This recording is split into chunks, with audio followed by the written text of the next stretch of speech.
Wham, bam, thank you, ma'am. Let's get rolling. Dylan, I'm not going to forget today like I have been. And we got the wheels spinning. 1 and 2. All right.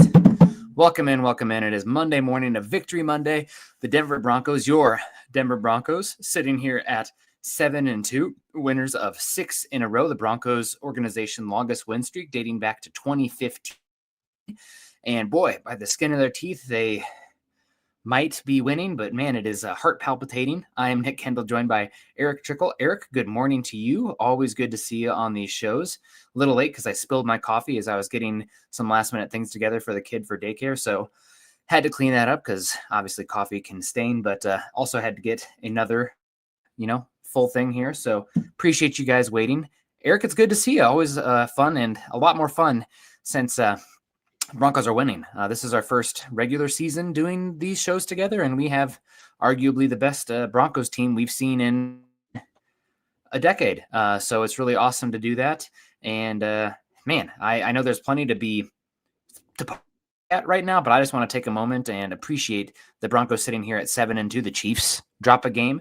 Broncos tied for the best record in the AFC. I think they are the 3 seed with the playoff tiebreakers and everything, but who cares at this point, right? You're sitting there at 7-2, and Denver, according to NFL.com, 91% chance to make the playoffs. It would be a epic collapse at this point for the Broncos to be 7-2 and not make the playoffs. Right now, the question is make the playoffs. It's what seed can we get? Can we win the AFC West? Excited, obviously caffeinated. Second one going, cup of coffee going here. Haven't even let you talk yet, Eric. How you doing? Yeah, I'm doing good. And I mean, obviously with when the team's winning, things are better, and they're sitting at 7-2, as you said, and a 2-game lead in the division, which is always great when you still have, 5 divisional games coming up. I mean, they're taking care of business. They're winning those close games where they're 6-2 in those close games, or 5-2, whatever the record is. I can't think of it remember it off the top of my head, which is the complete opposite of where they were at last year. They're beating good teams. They went into Houston and against a tough defense and managed to pull out the win with just enough plays, no matter how much the special teams unit tried to hand the win over to the Texans. But it was a ugly game, but a good defensive battle, which I think everybody was expecting. One of my written bold predictions that I had was that the teams combined for under 30 points, and not too far off from that. 4 points off of being under that mark, and just goes to show kind of the expectations that they had that went into this. When you have two of the, at the very least, top 3 defenses in the NFL, depending on the different metrics that you want to look at and all that. And so it was a great defensive battle, but defensive battles aren't always the most exciting. So it was kind of a boring, frustrating game because, you want to see the big plays on offense, but I'm a defensive guy. I loved the game. I loved watching the defense just go in and stand out and do what they did. Granted, there were some giving up plays, but they went in and handled business without Patrick Surtain, and that, I think, sends a loud message to the rest of the NFL. Yeah, and we got Troy coming in here, $10 super chat. Troy, a member, so make sure you guys are joining as well that way. He says, beating good teams on the road when we do not play well as team, if we can just play well consistently by the end of the year. I know there'll be a lot of made about Bo Nix and his play, and oh my God, he's a superstar. Look what he does in the fourth quarter versus how he does the first few quarters to get to that point. I know a lot of people are trying to draw parallels to that 2015 team. Right now with the DOA offense, until they absolutely need it, it feels a little bit more like the Tebow year to me, with more upside in the passing quarterback, but just talking about anemic offense early on and then pulling it out when you need it and how improbable it is. But we'll see if it is sustainable, but it is a lot of fun. Big thing for me though, like I said, a lot will be made about Bo Nix this way, that way, whatever. You kind of touched on it already. Bo Nix we're on this ride. Buckle up, fasten the seatbelt, tie yourself down. We're riding this one until we're out of gas. The special teams, I cannot take it anymore, Eric. I posted yesterday, I'm going to commit a crime here pretty soon. I am so frustrated with the special teams. It's every freaking play. Now, again, if you guys have listened to the show or followed me on Twitter, any of that stuff, it's not the specialists themselves. Will Lutz, AFC Special Teams Player of the Month. Crawshaw had a hell of a game. Again, he had some really huge booming punts.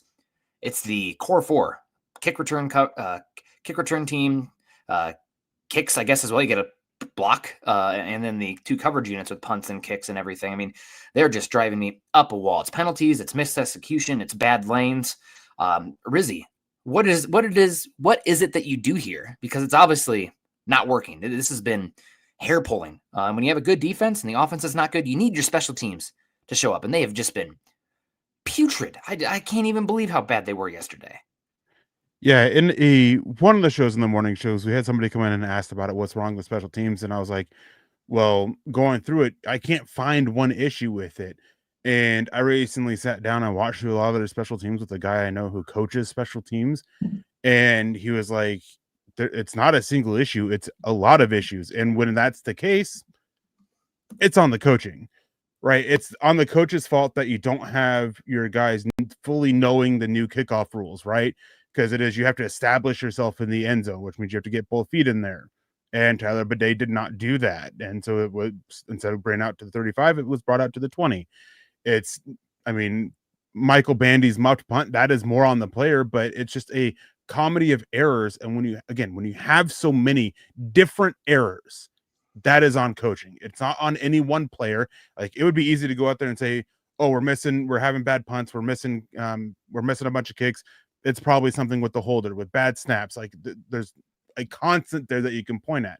That's not the case with it. It's every single week. It is somebody different on special teams is doing something poorly, with the exception of JL Skinner, who has become one of those guys that's been pretty consistent on making errors on special teams. You got to do something. And it was nice to hear Sean Payton afterwards. He made a comment along the lines, I can't remember what it was verbatim, that if special teams doesn't get cleaned up, we'll go find somebody who will fix it. Which is nice to hear, because one thing that Sean Payton has proven time and time again, if you're buddies with Sean Payton, either on the coaching staff or as a player, he's not always the, wanting to give up on you. He's can take a while to get to that point. So it's nice to hear that he is. With Rizzy, it's all right. Things either get fixed or else. Like, it's nice to hear that he's finally at that point, because what the Broncos did on special teams yesterday, that was a fireable offense. Yeah, it was horrible. I think back to Buccaneers coach John McKay, when the Buccaneers were absolutely terrible in the 70s, and a reporter asked him, what do you think of your team's execution? And he replied, I'm in favor of it. Obviously, the dark way of answering that. That's how I'm getting to the special teams. Are you in favor? How do you feel about the special teams execution outside of holder, long snapper, kicker, punter? I'm in favor of it, because God bless. I mean, I haven't done the math yet, but because of the turnovers, one of them directly to special teams, and because of the penalties and just bad kick coverage, this is another game where the Broncos had to be drastically losing average starting field position. And I know a lot of people, the defense, they were playing Davis Mills, 15 points.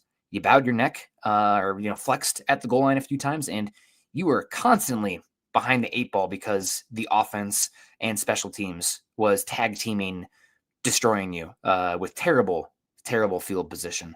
Let's try to give the ball away even more times. But at the end of the day, it's consistent. The arrow that points north for this team. Again, we're going to live with the erratic nature of the offense, I think, in general. We can get into that more, obviously, but I've kind of resigned myself that, that is going to be what it is. It's going to be fun highs, very frustrating lows. I can't have the freaking special teams anymore, man. I don't typically, it's really starting to make me mad. Yeah, it's one of those most frustrating things, because it is a controllable element for it, because it's not necessarily that teams are going out there and beating them out on special teams. Like, some of the big returns, those were just, the blocking just was so good and everything, but it's just muffed punts, the penalties, the wonky formations they do, the lack of designing up good, like, creative return designs. Like, you look at a lot of these other teams and they have some creativity with what they're doing, and then Darren Rizzy, one of the guys who helped create these new kickoff rules, is just so bland and basic. You get the ball and you just run forward. Like, there's no little, you can still do misdirections. Whenever you have 2 returners out there, you can do some misdirection stuff, let's try some of that. Let's just try something that is a little bit more creative instead of just being so bland with the return game. And it's, as you said, it's frustrating. It's to the point where, I mean, it's been unacceptable for weeks, but it's to the point where it's like you have 2 more weeks. You have until the bye week. And if we don't see improvements on special teams there, we're moving on. We're going with someone else. Like, that's it. That's the mark that you have.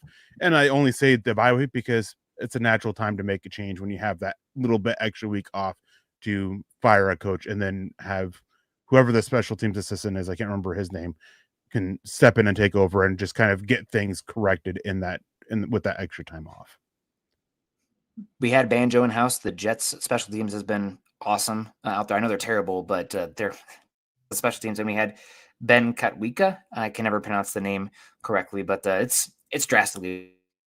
And Eric, I just kind of realized with our tone, we kind of sound like a spoiled SEC fan base that's, a playoff bound, but we won a game, but not by enough. Didn't do. Special teams driving me nuts, but I just had to get that off my chest because bad special teams play, when your offense is where it is and your defense is where it is, lose games because of that. Right now, I think the defense is good enough stuff. And you mentioned, good opposing special teams units. It's freaking every week against different. So it's more the Broncos. Perry West, I'm not certain my heart can take this. Perry, I don't know how much more I can take either. It's been very, very frustrating with the special teams, but he's talking about just in general, the Broncos. So hopefully that is something that we can see continue here. And we got a good game against the Raiders coming up. And Eric, thanks for letting me know about my internet. I have my Wi-Fi right behind me, but my computer does not have a port. So hopefully I will get one here. But this is as good as it'll be for me today. So if it becomes too much, you let me know in the chat, everybody. Huge super chat in here from Coach Chris. Says, I'm back from Vietnam. Good to see you. Says, playing without PS2 gave me some doubts. Our defensive backs played great, including Moss. I think Sean has handcuffed Bo, though. There were plays where you could have ran. By the way, did anyone see Bo's stat compared to John's first 25 games? Well, first off, thank you so much for the giant $50 super chat, and welcome back from Vietnam. Defensive backs played. Nico Collins is a top 10 receiver. I mean, he's kind of like Demaryius Thomas Light because he is so freaking huge. And he's just what he even do sometimes when he has the ball. That one play where he got absolutely pelted, it was from Jones, and he stayed on his feet, Eric. I mean, insane. But he's been the secondary played great. Moss, shout out to Barron as well. Good game. And my player of the game has to be Hufanga. I mean, Zach Allen or Hufanga, you have to pick one. But absolutely. And John, for that matter as well. But incredible game from Hufanga. Yeah, I mean, it was a standout game, and I know that there's a lot of people that think that J.K. Dobbins has been the best free agent signing, which I understand. I get it. He's been outstanding for them. He's already almost 200 yards more than the leading rusher for the Broncos last year. It's not hard to gravitate towards that. But Hufanga, to me, it remains the best one because you have Patrick Surtain, and we've talked about this before. He is the straw that stirs the drink. Well, now you don't necessarily have to have that be the case because of Hufanga and what he brings to the defense, and especially with the way he's playing. It's been outstanding. My only gripe about his play, when you get your hands on the ball, come down with the interception. He's had like 4 dropped interceptions on the season and 2 of them in the game yesterday.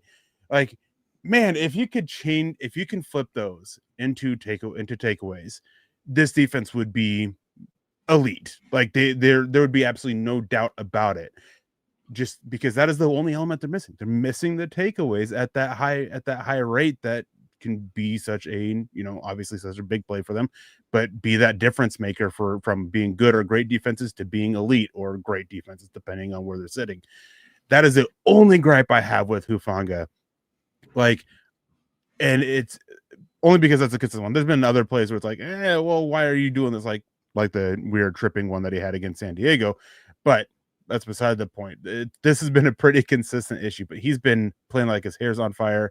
He's absolutely phenomenal. I don't really care for it when Van Joseph goes with him as a single high safety. But when they do that, like they have some stuff that they're doing to make up for it, but he's been great. Absolutely love what he's bringing into the defense. And he, as you said, he or Allen are definitely the defensive stars for this game. Unbelievable. John Franklin Myers also has been playing like a man possessed. So those two together on the interior, Cooper and Benito have kind of, Cooper I think had another sack on this one, but Yeah. I think we've gone 3 games now. Benito getting a sack. We knew that the pressure to Well, sack rate. Go ahead. let's be fair for Benito. He caused both sacks against Dallas Cowboys, and he caused 1 or 2 of the sacks against the Houston Texans. Just because he's not Yes. getting home, he's still causing a lot of disruption. My point was that his pressure to sack conversion rate was like an outlier of all outliers. So like there was always going to be regression there, and we're seeing that. I don't think his level of play has dropped. No. It's just the actual finishing the play statistically has, because the amount of how many pressures he was getting that were leading to sacks was unsustainable. Yeah. Just statistically speaking, you wouldn't see that. Rob Bucksbaum, but yeah, he's asking about good morning. Says ugly win, but we'll take it. Absolutely. We're 7-2 leading the division. Think the Broncos make a trade? If yes, what position? Well, they do have that extra 4th round pick, burning a hole in their pocket. Again, that would be nice to have in the draft as well, because we've seen this George Payton regime like to jump up and down around the board. With that said, it seems like the Broncos are heavily interested in making moves potentially for the likes of a wide receiver or a tight end. Tomorrow is the deadline at 4 p.m. Eastern, I believe. I'm sure the Broncos are working the phones pretty hard. I knew there had been some talk with the Packers with, at least you mentioned, Eric, Luke Musgrave, but now that Tucker Kraft's probably going to be out for the season, that probably changes things a little bit. The Giants losing again, the name that I keep throwing out there, it doesn't sound like they're interested, but Theo Johnson's the one who they're featuring. So I would love to get Daniel Bellinger. Again, you're talking about more of a tight end 2 or 3, but turning, if that's worth a 6th round pick to me, that's worth a 5th round pick to me. Getting somebody who can play Y and change things. Obviously, you got David Njoku out there as well. I don't think the Steelers are probably moving on from Freiermuth after that win. And then the big question is, would the Broncos be making a move at wide receiver? There's been a lot of talk about Shaheed from the New Orleans Saints, and then also Jalen Waddle, who doesn't seem the Broncos are linked to, but he would be. I mean, you're talking about going for it this season. Broncos got a lot of mystery box going on with the wide receivers after Cortland Sutton. Waddle's a top 20 receiver in the league. Still, I think just 26 years old. 3.5 years of cost control as well, and a contract that lines up well with where the Broncos salary cap is at currently as well, and Bo Nix's rookie contract. But I think right now, if you see any move, it's going to be a small move for a tight end. That's what I would assume. Yeah, I mean, supposedly they're still monitoring the wide receiver market, still just kind of looking at how things go in there. I think it's what's his name? The guy who covers the Saints, Nick Underhill. Is that the guy who covers the Saints? Yep. He came out and he said that the Saints are asking for a 3rd round pick, not the value of a 3rd, and that is a very different terminology there, very different precise wording. So when teams say value of a pick, it means that, like a 4th and another pick that raises the value of what's combined to that. But they are asking for a 3rd round pick for Rashid Shaheed. So I don't think Denver's going to be in on that. Although word has been is that is one that they have been calling on, that they've had some conversations about, just can't get around that price tag that they're asking for. So I think tight end, they had some conversations with the Packers about Musgrave, as I've talked about it on here before, but I don't think that's happening. Pat Freiermuth, that's not one that I think, even if the Steelers were inclined to trade him, which seems like they still are, but it's Denver can't fit that contract because he's like $12 million against the salary cap this year at this point because of paid money for games played already. David Njoku, the Cleveland Browns are telling teams no, he's not available. They're keeping him in place, it sounds like. TJ Hawkinson, he's another one that there's been some rumors there, but the Vikings supposedly have been telling teams that he's not available.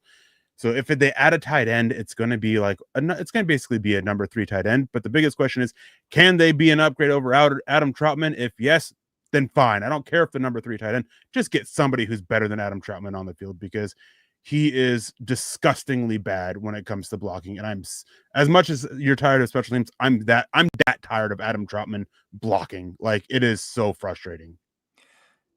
My guy's Daniel Bellinger, but I'm biased because I liked him a lot coming out of San Diego State. Tight ends typically take 3 to 4 years, and he blocks like a demon. And he is a good athlete as well. And some of those like block and release stuff, imagine somebody with some athleticism and physicality making a guy miss rather than what we've seen. But we'll see. It's a tough regime there, but they've been so injured.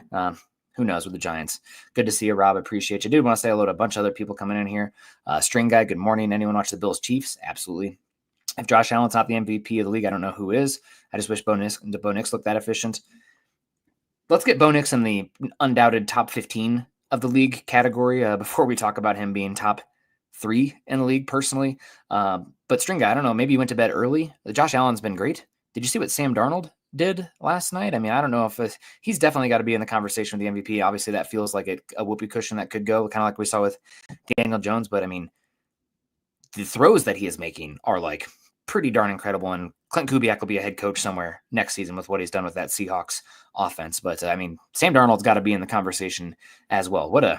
Everybody kind of poo-pooed the Seahawks offseason, and they look like one of the best 5 teams in the NFL. They're one of the best 3 defenses in the league, and Darnold's playing unbelievable football. Ernie Mays, great to see you.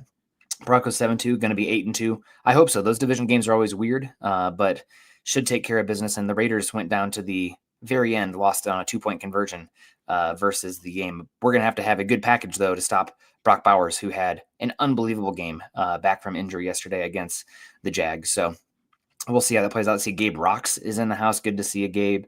David Youngkin, Dave Glassman, great to see you. Jay Brew, in the post-game interview, Peyton suggested Bo should run more and didn't tell him not to. Yeah, I don't know where that came from. I said something about, making sure that you're running conservatively with Bo Nix because the Texans linebacker has, I don't know if you remember the kill shot from Trevor Lawrence last season. I didn't need that with Bo Nix. I kind of wanted it to be more of a break glass in case of emergency, or if they're playing man coverage and you have the ability to get out of bounds, do it. And it's always like, oh, Bo, he'll go down early. These guys are competitors, right? You trying to get that extra yard. It's really hard to say in the moment, oh, he can protect himself when you're 1 yard away on a 3rd down. So I don't mind it too much against this Texans team with how Al-Shahir and Petrie tend to hit. But it is frustrating from time to time, and maybe we can get some half-field reads where if it's man coverage, there's nobody on the other side, go ahead and take off that way. But I don't know. It's frustrating. I know there's a lot of – it's both Sean Payton and Bo Nix, but I see plays that look like they're well drawn up to me. They just need execution, and it's not all Bo Nix. Hello, Troy Franklin and Cortland Sutton. Hold on to the ball, please. But I don't know. I think this was a good defense, and our quarterback right now is erratic in the drop back pass game. I mean, there's plenty of issues throughout the season where you have that open field for Bo Nix, and he's just not taking it, and it's frustrating. The big one, in our group chat, there was a couple of plays that were pointed out. There's only one that I agree with where he should have ran it, and that was a 3rd and 6 where he just launched it, and fell incomplete. He had the first down if he just takes it down and run. And I think it was the one where people were calling that he was beyond the line of scrimmage, even though he wasn't.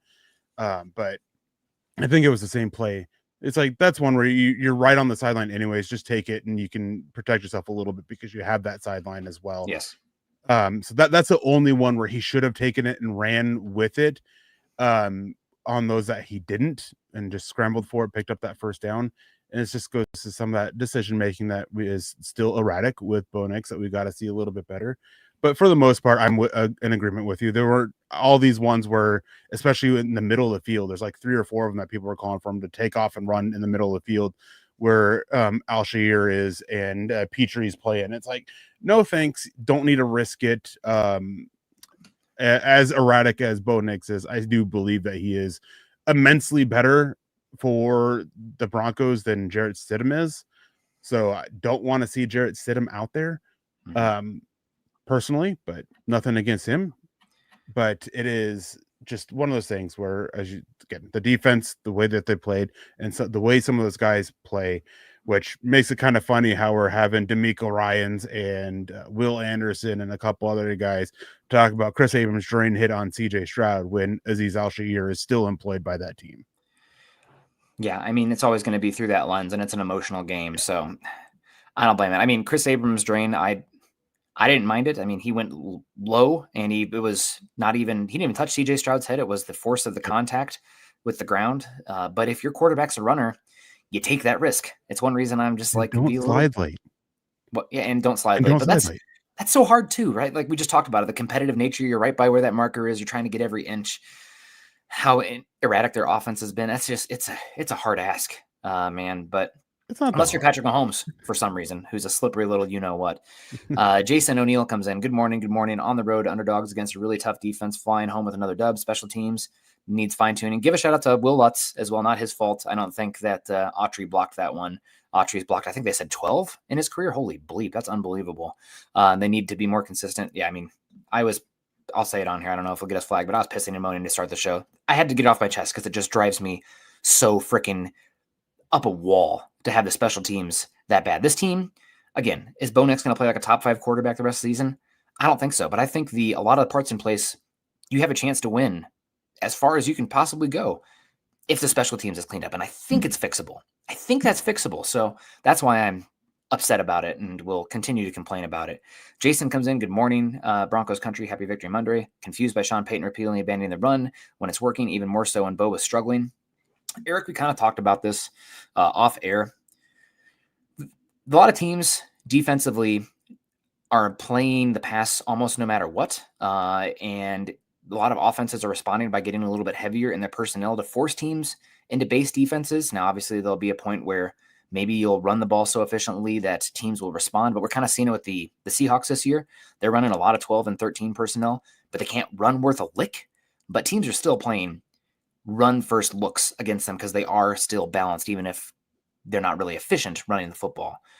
From what I'm seeing, and it's what I saw from the Texans, and granted some of this is having Derek Stingley and their team build and everything, but they have been more of a cover 4, cover 2 defense. But we saw a lot of heavy boxes yesterday. I mean, that one, I think it was the first play of the second half.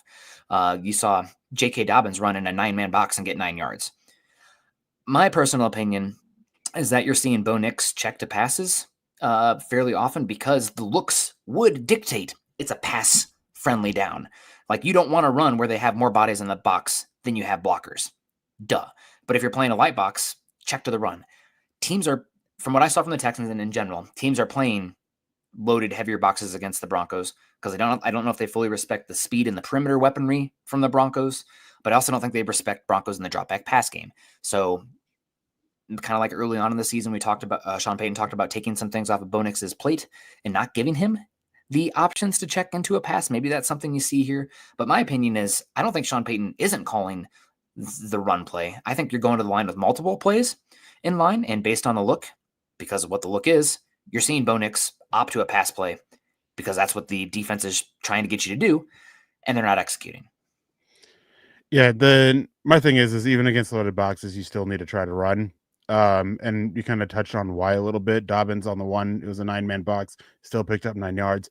The Broncos on the season, they've been very boom or bust against the run. In terms of yardage, they actually have, I think, the 7th lowest stuff rate allowed against the when running the ball against stacked boxes, and they also have like one of the top 5 in total 10-yard plus runs against stacked boxes, so they can do well. And against the Houston Texans defense that is middle of the pack when they stack the box. Dobbins actually averaged 6.5 yards per carry against the Texans specifically when they stacked the box. So you still need to do it, and it's just one of those things where I don't think it's Sean Payton that's going away from it.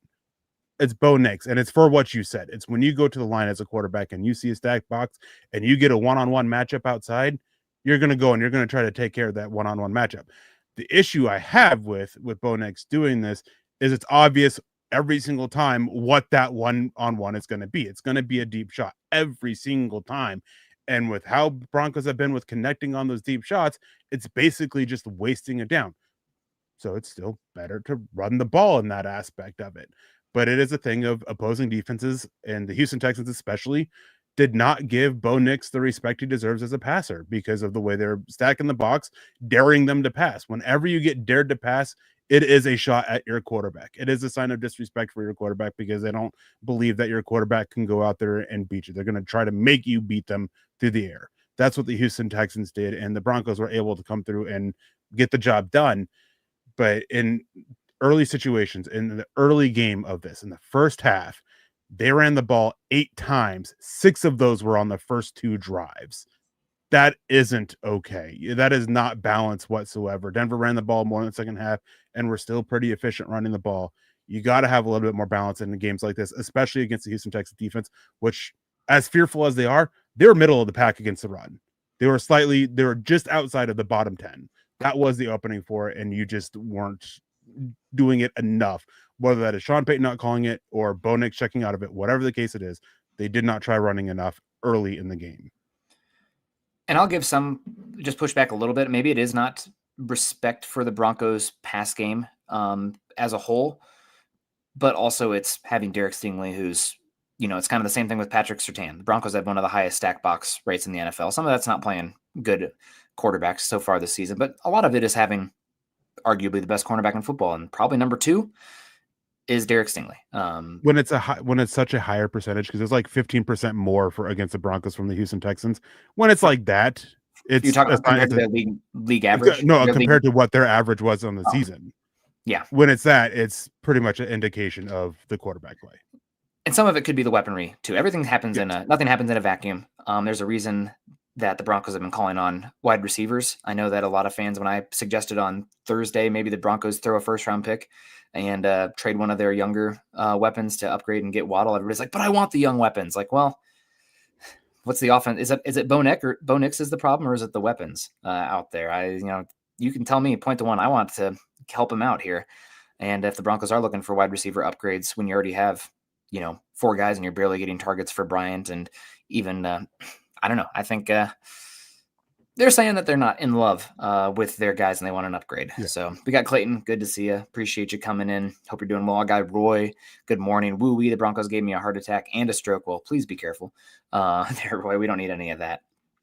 We appreciate you coming in and saying hello. We got Ralph coming in here. Good to see you with the Mark Schlereth jersey. At the beginning of the season, I figured the Broncos would cut ties with JFM. Now I'm thinking he might get paid. I'm not sure what the Broncos can do salary cap wise. Savion Jones and oh my gosh, who's the other 5 technique 4-eye that they have? They are both inactive in this game. Jackson, yes. Yep, I kept thinking Franklin, but that's who we're talking about. Jackson, both inactive. Savion was always going to be a work in progress, even if he's just a depth piece. That's fine return on investment, but he's got to get better against the run. Right now, one of the big holes on this team entering next season is interior defensive line. It's not just JFM, it's also Roach. So we'll see about that. And I did want to give a shout out. So we're talking about the defense. Obviously, Eric, they had a great game. The goal line stands were unbelievable in this one. Dre Greenlaw, oh my God, I felt him in those ones. Number 57, what a player. And have to give a shout out to the Broncos run defense in this one. When Stroud was in there, the first few drives, Stroud was just playing. It was 3rd and 8, 3rd and 5. The Texans were not really able to run the ball effectively or explosively at all.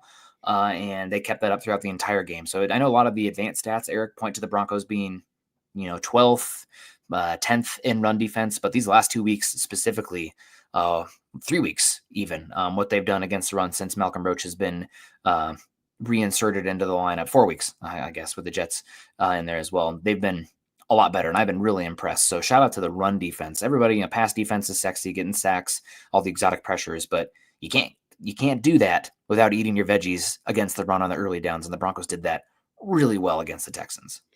Yeah, and for Ralph's comment, and first of all, is I love seeing Mark Schlereth jerseys represent Alaska, even though he did call me out on the radio once, and I'll never forgive him for that.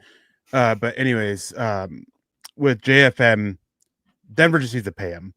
Like at this point, if Savion Jones can't even be active, he's not going to be ready to take over a starting job next year. And so you want to play that waiting game with him and work on him, develop him. Next year, you're hoping that he's a regular active and part of the rotation, and then an even bigger part of the rotation, and then starting. So go come up with a deal. You can work it in around the salary cap. We've talked about this a lot. Salary cap is essentially make believe, even though everything does come due eventually. You can consistently kick the can down the road and work around it and all this stuff like that. And when you have a quarterback on a rookie contract, well, guess what? It makes it easier to do that. When you have rich owners where you can manipulate the cap even more through bonuses, well, you can work around that salary cap even more. And John Frankenmeyer's a 3-year deal that's basically 2 years with an option for the 3rd one. Like, just go that route with it, get it done so you have your starter in place. And while you're at it, just hand Malcolm Roach, DJ Jones contract. Pay them both. I don't care. I was questioned. I didn't like the DJ Jones contract for that. I was an idiot over it. but just hand it to Malcolm Roach as well because of their difference in the run defense. The Broncos are more susceptible to runs before Malcolm Roach came back. Since Malcolm Roach has been back, not only has he improved compared to last year as a run defender significantly, he has been enabling everybody else around him to be better against the run. Zach Allen has improved since he came back. John Franklin Myers, DJ Jones, even the edge rushers. Everyone has improved in run defense with Malcolm Roach back, and that is a sign because of Malcolm Roach going out there and do his job. Defense is what is winning this team games. Keep that defensive front, I think, is the best part of this defense. Keep it intact. Extend both those guys. Don't even risk taking that significant step back next year by just because from losing players. Keep bringing along Savion Jones. Jordan Jackson, you can fire him into the sun for all I care. But Savion Jones, work him into it. Just keep the defense intact because you've been reaping the rewards in the pass rush, and it's been even more so in the run defense. So keep it together. Just George Payton, just get these extensions done. The one thing I will push back on, Eric, just to play devil's advocate, is this is already one of the older rosters in the NFL, and you just need to be able to cycle talent. That's especially true on the defensive line, draft and develop. Yeah. So I hear what you're saying. It obviously depends on what the contracts are as well, but you don't want to be purely second, third contract guys on the defensive line. You need some young up-and-coming guys, and you can draft and still get those guys in there, but I could see where you don't have as much option, especially with the way these guys are playing and people trying to maybe take away from the Broncos. And if the defense keeps standing up, Eric, and potentially Vance Joseph leaves, then you're going to see. That's why you get the deals done sooner than later. And you can, as you said, you can still draft for the younger guys for it and developing, especially on the defensive line, where they typically take 2 to 3 years for them to develop. And that's probably the pathway that you're looking at for Savion Jones. So you can still spend a top 100 pick on a defensive lineman this next year and have him be one of those game day inactives, replacing Jordan Jackson essentially on the roster as you continue to work on developing him. And you can start that rotation here. But the thing is when you get to that point where you don't want second or third round contract guys, you got to have the pieces behind them to step in to where you let them go. Denver's not there yet, and this is such a strength of the unit that you don't want to make it weaker by just losing the guys and not having the replacements in play. Yeah. And we do have an update here. Sean Payton's obviously talking, stated special teams coaching is outstanding and the issues with players not being on the field or being late on the field. So again, I think that, I don't know, that's frustrating. If your players aren't getting on the field in time, that's probably on the coaches, making sure those guys know their responsibilities. If not, then I guess it's on the front office for not picking people smart enough to know when they need to get out there in time and knowing their roles. But I think that's probably, again, on Rizzi and the special teams coaching. So at least we can identify that it is a problem from Sean Payton. And I'm sure there's a PR face with where you're answering versus what's happening on in-house. But anybody with eyes that has any sort of knowledge of football can see that the special teams is horrific right now. It needs to get better. Coach Chris coming in again, $20, just making up for my absence. Thank you so much. Well, absence makes the heart grow fonder. So $70 in supers today is incredible. So we do appreciate that, Coach Chris. Hope you had a great time in Vietnam. Broncos Faders Week, offensive looked okay, even with our injuries. Great game demonstrating next man up. We need to start running a 2-back set.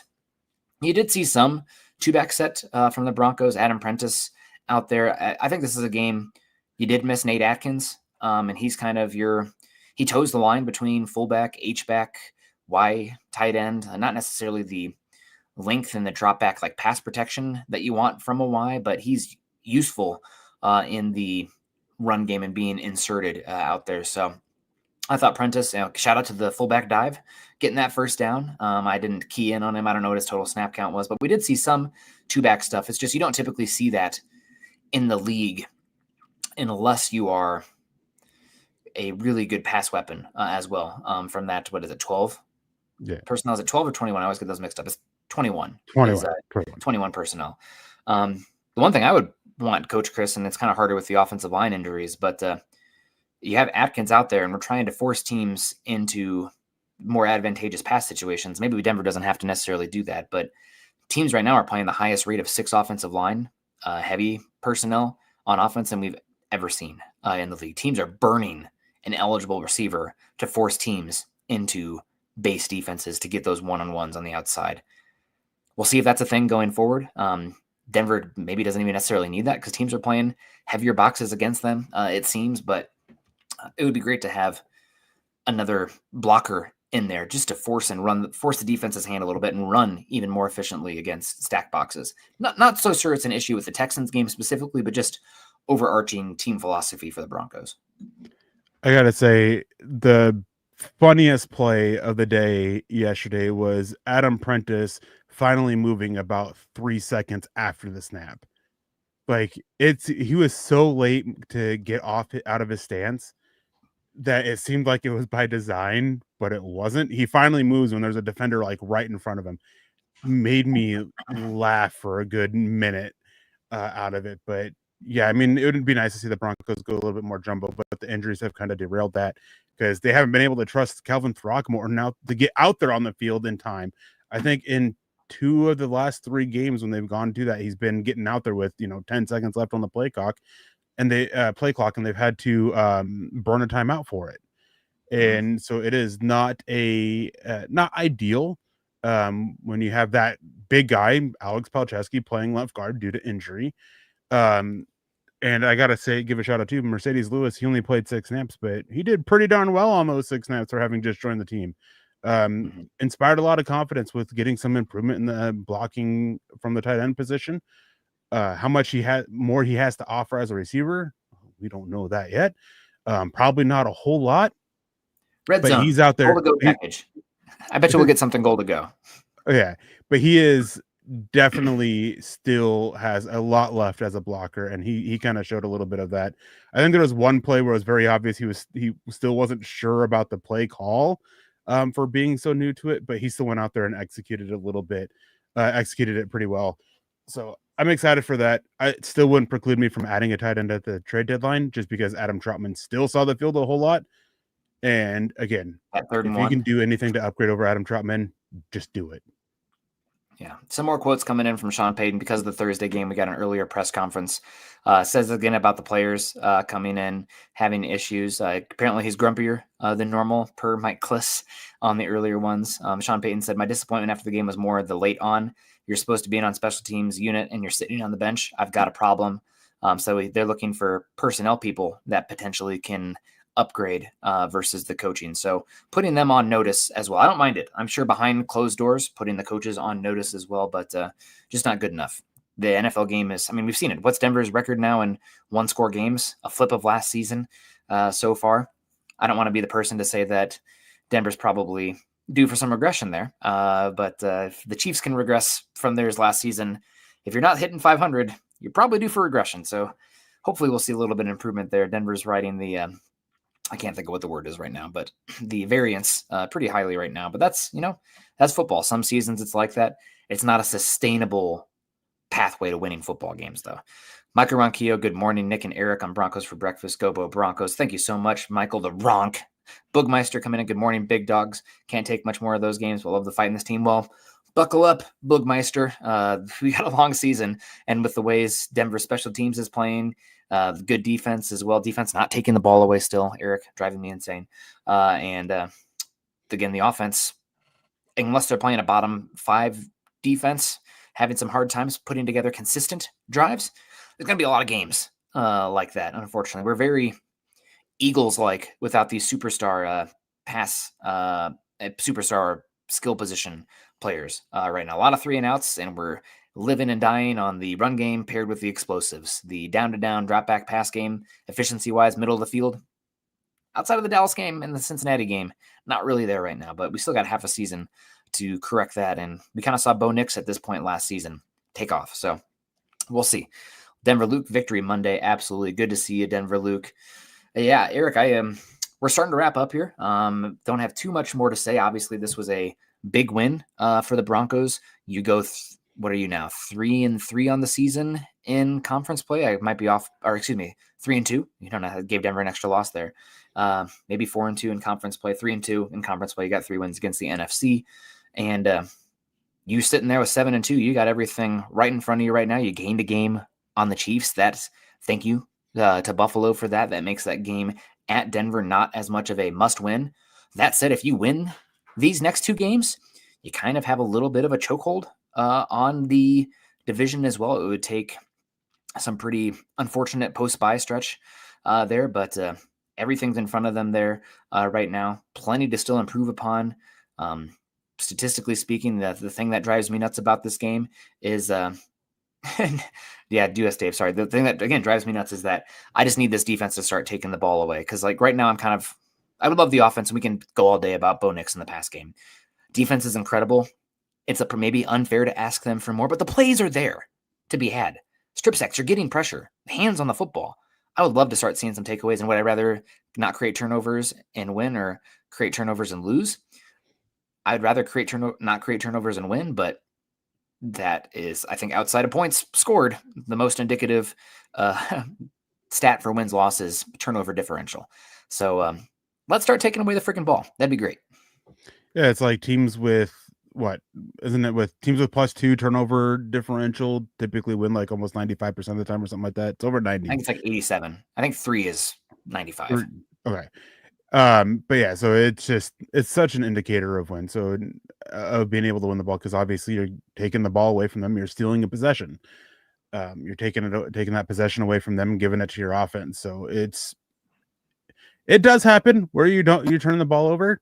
Happened yesterday where you can turn the ball over or get to those takeaways and still lose, but it's just not very common. So it's one of those things where Denver needs to start doing it, especially with how often they're getting their hands on the ball. Jonathan Cooper against the New York Giants, or the Dallas Cowboys. Talanoa Hufanga twice against the Texans, twice in other games. Like, they're getting their hands on the ball. They're just not able to come down with the interception. That is a major difference that needs to happen to help take this defense to yet another level and be even more threatening. Yeah. And US Dave says, explain us. The Broncos are probably winning in a non-long-term replicable formula with the turnover differential. There's other things here and there that are happening. But again, you lost a turnover battle by 2 in this one. More times than not, you're going to lose games about that. It's a coaching cliche for a reason. We have a lot of data saying that winning the turnover differential wins the game. I'm not reinventing the wheel here. I'm a boring talking point, but it's one that the fact that you're winning these games despite losing the turnover differential means that there's a lot of potential and meat on the bone for this team to be even better. And to Jacob Roper's point, are most NFL games one-score games? Yes. That's why the NFL is king and so much great parity in the league, and every single game is pretty good. But also, it's one reason you see graphics out there that are like teams' records if you flipped every one-score game, because one-score games are coin flips more times than not. And you see the Chiefs last year going a crazy streak of one-score games and then regressing this season. It was, 3 years ago, Eric, where the Vikings were like 10-0 in one-score games, and the next season they have the 13th overall pick in the draft. A lot of times, and again, we can get into some of the really nerdy statistics, but they have like Pythagorean wins, which takes into account like point differential and like one-score game results and everything. You can kind of figure out what a team is predicted going forward based on those statistics, as opposed to what their actual record is. Now, what matters at the end of the day is the actual record, and most predictive for what's going forward is what you've done in the past. But we do have, again, a broad enough sample size over many teams, not just the Broncos in there, but 9-game sample size would indicate what would go forward. So again, takeaways, and at the end of the day, you're not going to make excuses for winning. The win doesn't count less because you won by one-score game, just an understanding that when you are playing one-score games, and what is Denver's record in one-score games so far? 5-2, something like that. Okay. It resets every time to 500. It doesn't mean the next time they're guaranteed to lose that one. That's a gambler's fallacy. It's like rolling the dice. You rolled a 1. Oh, next time I roll, it's going to definitely not be a 1 because I've rolled a 1. It resets every time. It's 50% going forward.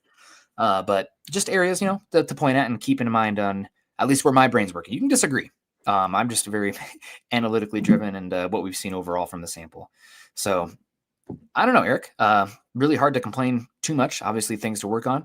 Shout out to the defense. I'm not making excuses. They knocked out Stroud and had to take on Davis Mills. Denver had to be without Atkins and Patrick Surtain. I mean, you play the opponent in front of you. Denver goes into a tough matchup, all but knocks out the Houston Texans maybe out of the playoffs. They're going to have a hard time jumping the Broncos at least.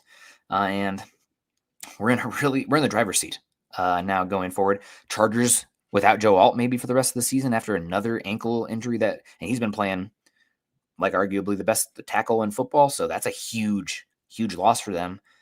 Things are, dog is looking as, okay, Summit, stop it. Summit. Thank you. He doesn't have any though, Coach Chris. He's married. They're gone. Thanks, Coach. Oh man, God bless. Really happy to be happy 7-2, and I mean we have a lot to nitpick on, but with how bad this Broncos team has been for a decade, just happy to be here and in the driver's seat. Yeah, and it's part of what makes it so happy is that looking at the rest of the game, obviously you still have those 5 divisional games, and divisional games are always a little extra tough, but you have a Washington Commanders game that may not be as scary now with a dislocated elbow for Jaden Daniels, who I've seen things that they're some comments that they're expected like 6 weeks at least. And it's one of those situations where one, that wouldn't apply, that would mean he's out for the Denver game. And 2, it's probably more season ending because unless they're in the playoff line at that point, you just don't bring him back and risk re-aggravating it. You have even with being divisional games and this week being a short week, the Las Vegas Raiders, they are a bad team. You have the Kansas City Chiefs, which are still tough. The Green Bay Packers are they're a questionable team. Like they're good, but they can be really bad sometimes. The Jaguars are kind of in that same situation. So it is not as daunting of a back half of the schedule as we thought it was, earlier on in the season when the Jaguars looked like they were elite and the Packers looked like they were elite. And they're looking more middle of the pack. So still might be losses. Don't get me wrong. I'm not saying Denver's going to sweep the schedule and win out, but it's not as daunting of a back half of the schedule. So with Denver sitting at 7-2, it makes the back half, makes it exciting because of how the back half looks, and keeps 13-4 still a possibility. Yeah, I'm 100% with you there. Did want to make one more point before we get out of here. Dog stopped looking at stuff, so that's good. Come here. Good dog. Really don't want the Broncos to, okay, good job, dog, overlook the Raiders as well. All this goodwill, looking ahead to the Chiefs as well. We can find out a lot about the makeup of this team and the coaching staff, how they handle games like this. A team that's young and volatile with a lot of variance. You overlook the Raiders, home, Thursday night, kind of weird circumstances. The Raiders are terrible. You get punched in the mouth.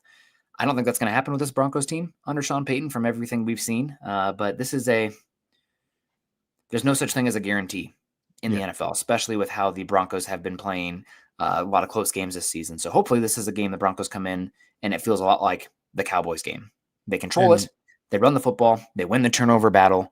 They make the Raiders look like let's say, gosh, I don't know.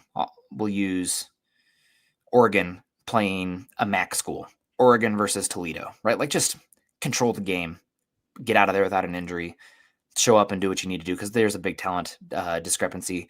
I will say the Raiders defense is playing better than you'd think on the surface. Like a lot of their stats, like, oh, this is actually closer to the middle of the pack, but their offensive line is dreadful. And Geno Smith has been playing like a bottom 3 quarterback in the league. So take care of business. They can't run the football either. Really smart using a 6 overall pick on that. But sorry, Eric, go ahead. With the whole thing of not overlooking the Raiders, I'd add to that of not just, divisional game, short week, but the Chiefs up next off a bye week. That's what I'm saying. Yeah. It'd be really easy to overlook the Raiders with that coming up. But they're on a bye week. Well, they get that extra week off. Well, this is an easy game. We can look ahead for it. Stay focused on it because despite their issues with the offense, again, offensive line, as you said, is absolutely terrible. They're not doing anything in the run game, but they have that one weapon that is such a threat to this defense with how they've handled. Granted, they ended up doing a fine job against Dalton Schultz, minus one miscommunication where Alex Singleton blew his drop. They handled him pretty well. They shut down Jake Ferguson, so that provides some positive vibes and hope for slowing down Brock Bowers. But last year they turned to Patrick Surtain to do that quite a bit, and well, now they're going to be without him. So fortunately, it does sound like Jacoby Myers will be moved sometime before tomorrow, which makes the receiving core a little bit worse. Which Jacoby Myers, if he isn't traded, he's always managed to have good games against the Broncos. So hopefully, don't want to overlook it. It's going to be a tough game. I still think that I do think the Broncos will walk out with the win in this one. My biggest fear is, and we've seen it happen multiple times already this season, the Broncos are going to shoot themselves in the foot enough to keep the Raiders in this game. We saw it against the Jets. We saw it against the Giants. Like, we've seen it enough to where that is a reasonable fear to have with the Broncos, and especially with how this offense has been. I'm expecting a takeaway parade for the Broncos defense. I know I say it every week. I'm trying to manifest it at this point, but taking away the run like they are and Geno Smith putting it in the other way, and I think they're going to have a heck of a game plan to take away Brock Bowers. So this might be a big Jahdae Barron game. They might have even drafted Jahdae Barron specifically with like, well, we got Bowers in the division for the next 10, 15 years. We need a tight end eraser. So maybe that formula changes a bit, but I saw enough from the secondary this game that I'm not as worried about it. We got a Chiefs fan coming in here 2 weeks away. I'm very annoyed at the NFL at large giving the Chiefs a bye week before the Broncos game on the road. I know that we have the mini bye, but like, why do they have to give the Chiefs that much of an advantage still? I think Andy Reid is like 22-4 or something unbelievable coming off a bye week. Stupid NFL. But regardless, we'll see what happens. And Denver's 7-2 and currently in the driver's seat. I think the Chargers are 1 game behind, Eric. You mentioned a 2-game lead earlier. I think you were just talking about the Chiefs specifically. But yep, we got a lot of fun things here coming up for the Broncos and excited for Thursday night football as well. We will see everybody later. Man, what a fun ride it's been so far. And we'll hopefully be back. We will be back tomorrow night to talk about any potential Broncos trades, Carl and myself, unless he dips out on me again last minute. So appreciate everyone. Eric, shout out to you. Thanks for everybody waiting a little bit. I spilled my coffee, so I had to run around and clean up the mess with all of that. Didn't want the dog licking it or leaving a stain in the relatively new rental that we're in. So appreciate everybody. All the super chats coming in here. Troy Brewer, Perry West, Coach Chris twice, Rob Bucksbaum, Ralph, good to see you, Ralph. Hope you're doing well. Michael Ronquillo, of course, the Bookmeister, Denver, Luke, you guys are all killing it. Make sure you guys become a member. I appreciate Tailgater coming in here too. You always see like the Facebook groups, Eric, you're probably not, I haven't been active on Facebook in a while either, but like the trash talk groups where it's just like knuckle dragging conversations going on. That's not about me. If you want to come in and have a respectful conversation about the team, then all for it. And this is respectful. So shout out to you, Tailgater. Easier to be respectful when you've been as good as the Chiefs have for as long as possible, but sometimes that also breeds the most annoying fans. Just ask college football powerhouse fans and their message boards. This is Broncos for Breakfast. Obviously, make sure you guys are checking us out Monday and Wednesday mornings. We're over at Mile High Huddle, of course, also at Nick Kendall, MHH, and Eric Trickle. Facebook.com, like we talked about, Facebook.com/Mile High Huddle and Facebook.com/Mile High Huddle Pod. And as the ticker says there underneath, please subscribe, like, and share. You guys are great.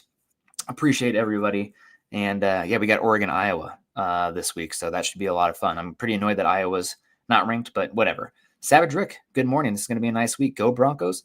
Love the show. How do they only have 5 likes? I see way more than 5 likes over on the Facebook side of things, Coach. But yeah, drop the like, subscribe, like, and share. Hit us up on Twitter as well if you got anything that you really didn't like that I had to say. Let's get into it. Or if it's something you agreed with, I'm here to talk ball. That way I can stop bothering Eric as well about, can we trade for this guy? No, the contract doesn't work. I don't care. Figure it out. But Eric, any final thoughts? No, I mean, it's going to be interesting. I really hope that the Broncos, again, make that move for that tight end, anything to upgrade over Adam Trautman, or at the very least, get Mercedes Lewis going and ready and have him replace Adam Trautman. If you haven't noticed, I am so done with Adam Trautman, like so done. Yep. It's so frustrating to watch him attempt to block. I mean, it's at the point where I think that you have more there with Evan Ingram as a blocker than you do Adam Trautman. It's been that bad. Hopefully it can get better, man. Hopefully it can get better. Denver's 7-2, man. I'm just really appreciative. Shout out to Sean Payton. Bo Nix. I mean, I think we can talk about the levels of quarterback play that he is at right now. Like some people saying, I saw a tweet from somebody saying if Bo Nix has a good game, we're going to be in the MVP conversation.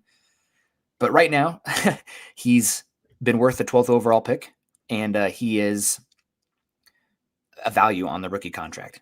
We don't have to answer anything more than that. right now. We got time to answer this stuff. So, and God bless, man. He's got some balls of steel in the fourth quarter. So shout out to him. I mean, will he ever become a perennial top 5 guy MVP? I don't know. But the team believes in him, and he's giving them a chance to win right now. And this team is as good as they've been in a decade. So I'm appreciative for that. So shout out to all of them. Defense, Hafanga, Allen, killing it. Shout out to you, Eric, everybody in the chat. I'm feeling good. I've had 3 cups of coffee now. Shout out to Dylan, also filling in last Wednesday when my wife got sick and hanging out in the background as well.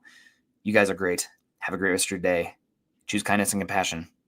Summit, stop looking your you-know-what. Go Broncos.